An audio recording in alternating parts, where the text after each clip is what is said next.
What's up everybody, welcome to your 38th Python tutorial, and in this tutorial I'm going to show you guys how to import modules.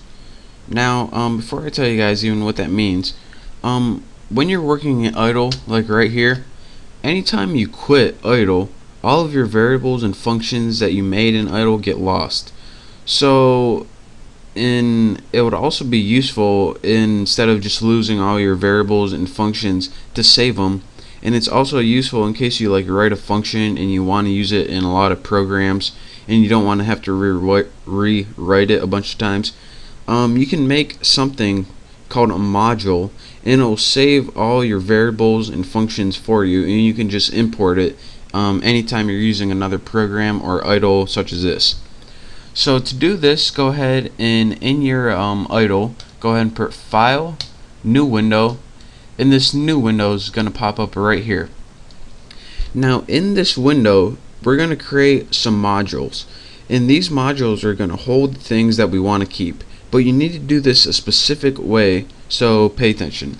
The first thing that we're going to want to do is go ahead and create a quick module called test mod. You can name yours anything you want. Just have empty parameters. This is just going to be a simple one, and let's just print out this baby worked. And now once you have a test module, just put anything in there. We just need something to test it. A simple print statement will work fine. What you need to do is save it, put save as, and in your directory, which is Python 26 or whatever version you're working with, make sure you don't save it anywhere else, because when Python looks for these modules, it's only going to look in specific locations, and this is one of the locations it looks at. Go ahead and save it, and remember this name. I'm going to save mine as swine flu, because that's what's in the news today. .py, and again, this name and the py extension are both very important, but more so you have to remember the name more than anything, and I'll show you why later. So go ahead and save it as some name, then py, then press save. Now we have a module named swineflu.py. You can see the name over my cursor right here, and now we can import this module into whatever program we're working with. So go ahead and open IDLE right here. Let me make it so you both can see. Right there. Good enough. Actually, there we go. Now in your IDLE, you can now import that swine flu module, and you do it like this: import, and then you put whatever name of the module you just created, and that's why the name was important. But make sure not to put that py extension. That's just so Python can find it.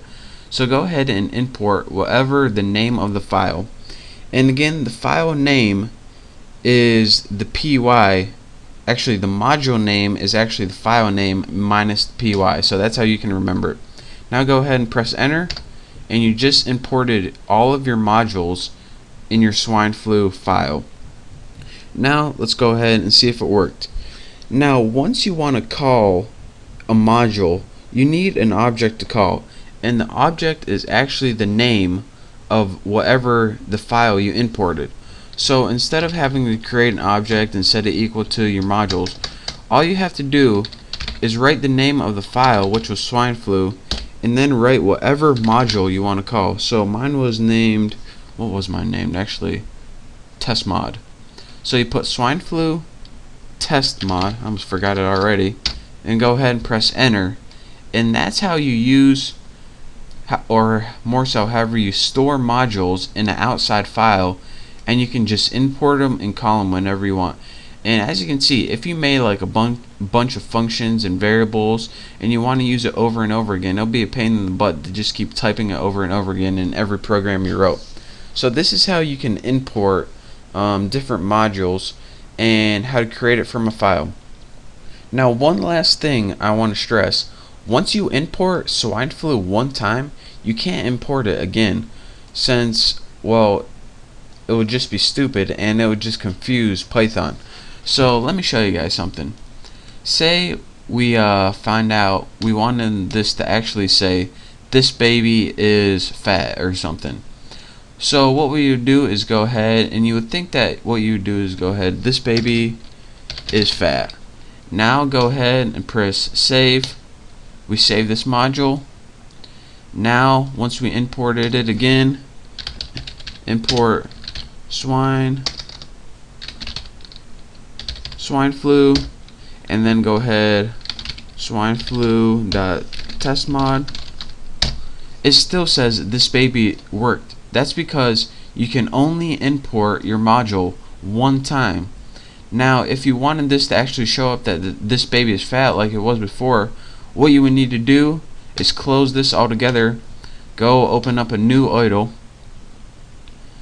and go ahead and push import swine flu, and then now once you imported this again, this imports the new file. Then you can do swine flu dot test mod, and again it would say this baby is fat. So just to stress, you can only import a module once per program, and even though you can change your module, even if you change it and then import it again, it's not going to import again. It's just going to import once.